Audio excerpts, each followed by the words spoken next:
I feed my personal dogs Munster Milling custom kibble for several reasons. I like to make sure that my dogs have the best of the best every chance I get, and Munster is simply unbeatable. Munster partners with local farmers to use local ancient grains, and these are free of gluten and other inflammatory sugars. They also have some of the highest protein from animal sources that exist and have more calories per cup than almost any other food on the market. My highly active and athletic dogs need a diet that can be fine-tuned to their needs. And with Munster, I can choose from over 3,000 custom additive combinations. More calories means less food, means less waste, if you catch my drift. But one of the best things about Munster for me is the convenience of their auto ship feature. Where else can you buy custom dog kibble that's made fresh to order and mixed and shipped right to your door? Nowhere. So be sure to use my code if you want to give it a try. It's MaligatorMom35, and this will get you 55% off of your first custom bag. So head over to munstermilling.com today, and you will never buy another store brand bag again.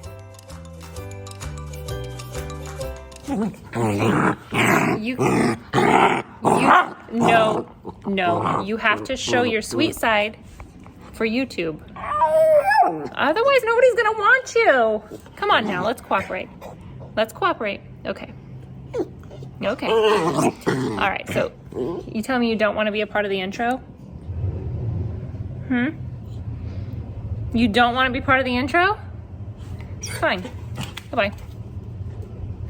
There he goes.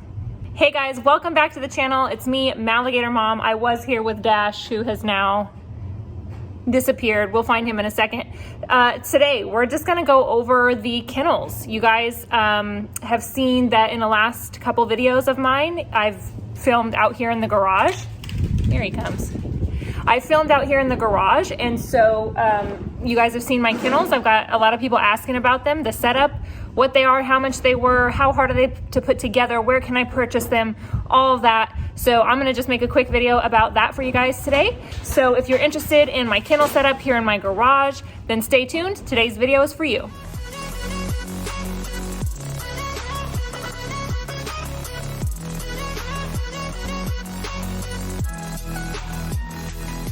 So today we are going to talk all things kennels. Now behind me, as you see, I have my kennels for my dogs, and I've actually split them up into 3 separate configurations. The dimensions there are 5 by 5s. That's how they're split up. Now, in order to do this, I actually had to purchase 2 different sets of 10 by 5 kennels to accomplish that, as well as an additional door panel. So originally what these come in is a 10 by 5, and then they are 6 feet high. Now I actually used the extra panels that came with my set to put here on top and bolted these down. Now I didn't actually do this because my dogs jump out of my kennels, but it actually was just an organization thing for me. It provided extra storage for me in my garage, and I was able to bolt these down safely so I don't have to worry about the dogs getting hurt or anything falling on them. They're completely secure, and I can show you guys how we did that. But it comes with all of the hardware and the bolts and everything that you need to put these together nice and sturdy. So yeah, let me just take you guys in and kind of show you what this looks like.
So as you can see here, I have these kennels set up into a configuration of 3.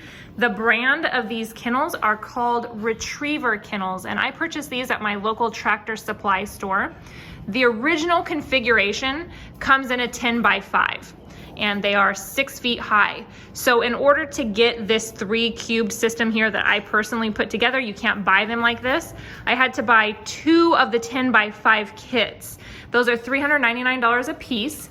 And then I bought 1 extra door panel by itself. So this complete setup that you see here with all 3 kennels was a little over $800 total. I even have a spare panel in the garage that, I mean, I don't know what I'll do with it. I actually put the other 2 extra that I had on top here, and these are bolted down, as you can see, the top, so they're not coming off. And I actually didn't do this because my dogs jump out. I don't have a problem with that, but I did it because it provided me extra storage on top of my kennels.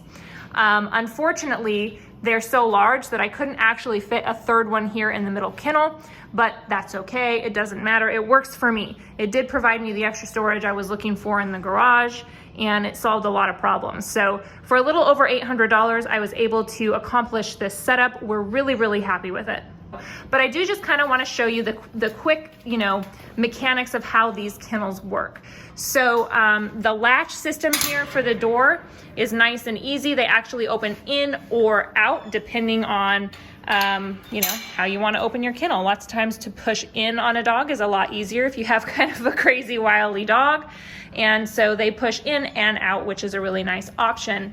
Now, going in, again, the dimensions of this kennel, since I configured it differently, is now a 5 by 5.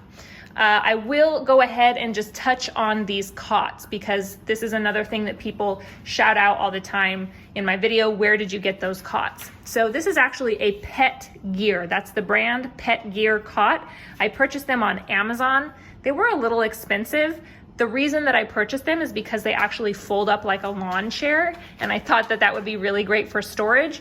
But I'm actually not going to recommend them. They really actually don't hold up very well. And they started falling apart right when I got them home. Now Storm has barely chewed here on the edge of that one. But as you'll see from my other 2, my dogs are not very hard on their beds whatsoever. But the stitching on the main part has really started to unravel on all 3 of my beds, as you'll see, okay, right from the beginning. So I actually do not recommend these. And this is a K and H Cot.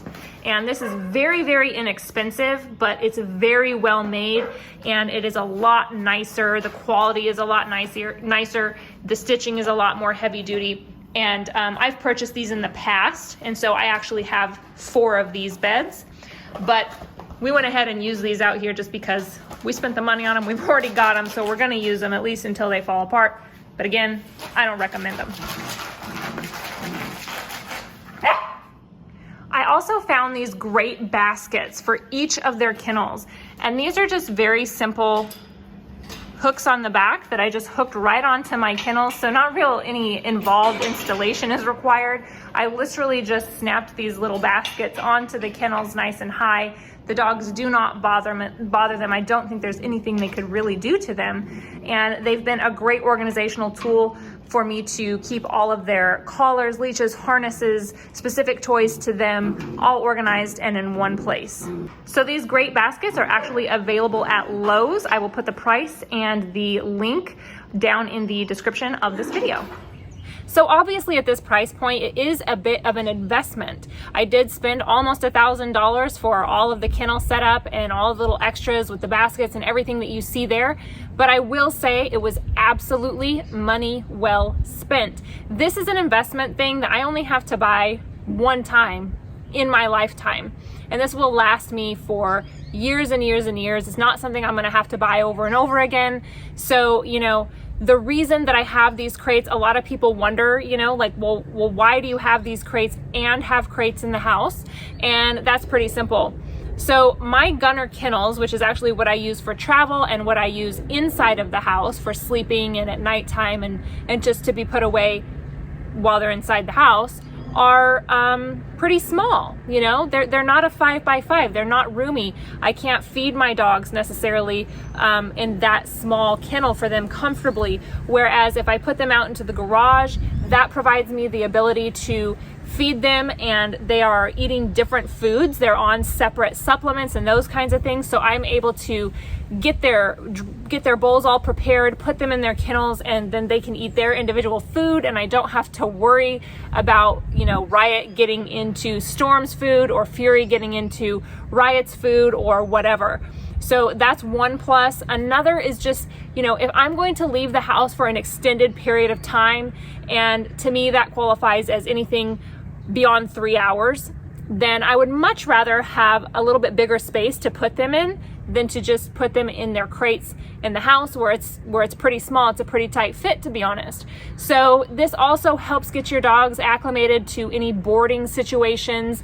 If you are a family that takes vacations, which we do, and we board our dogs, then they're going to be very well acclimated and understand what that space is. It's not going to cause any anxiety. They're going to be very used to this whole system. Now, them being working dogs and having multiple dogs, I do utilize my crate and my kennels quite a bit. My dogs do not just have free reign of my house. So it's not the same situation, you know, as your typical house companion dog who never really has any need for even a kennel or a crate of any kind. But, you know, this is a different style of dog. It's a completely different lifestyle. And I actually utilize my spaces in the garage with my kennels and their crates in the house quite a bit. So again, this whole endeavor, everything about having a Belgian Malinois, especially multiple Malinois, is definitely something that will change your life. It's a full-time hobby. It's a big commitment financially. It's a big commitment of your time, and it will really just change what you spend your money on and what you think is important. And so, you know, yes, I spent a pretty penny on these kennels, but again, it was worth every dime, and they are now set up with just a fantastic space in the garage where I have total peace of mind that they are getting the best of the best. They're very well taken care of. Every space of theirs is the best that I could possibly offer them in a home environment, and I'm just really happy that I spent this money and have this all set up for them in the garage. My hope is that you too will see the benefit, how nice it can be, how it makes everything a lot more organized and easier to manage and easier to handle when you have the right tools and furniture or whatever you want to call it in place. It really just makes everything a lot easier. So this is one of those things that has just added immense value to our daily lives and how we manage having the Malinois. Oh, I almost forgot. So of course, don't forget to subscribe, hit the like button, comment below on this video if you enjoyed it.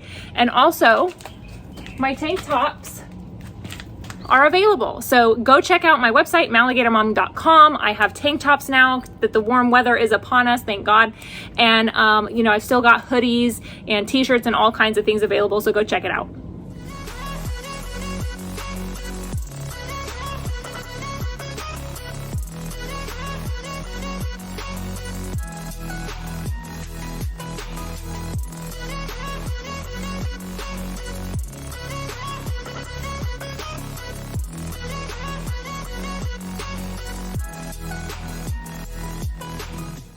Belgian Malinois is considered a highly trainable breed, and I have a lot of fun working with my dogs, but I also still have a lot to learn. And if you're like me, I bet you've spent some time online watching training videos. But I also bet you've wondered if the information you're getting is coming from someone who has the knowledge and experience that you'd expect. So let me help you make the right decision when it comes to watching online dog training courses, because they are not all created equal. Robert Cabral is one of the most highly respected dog trainers in the world. If you haven't heard his name, it's quite possible you've been living under a rock. Robert is an uncontested authority on canine behavior, whether it be in basic obedience, pet dog training, aggression, complex behaviors, and more. He has trained entitled competitive obedience and protection dogs in AKC, Mondio Ring, and Schutzen. Robert has worked with most every breed and temperament of dog. So make sure you check out his website and use the code MaligatorMom to access what is the only online dog training videos that I recommend.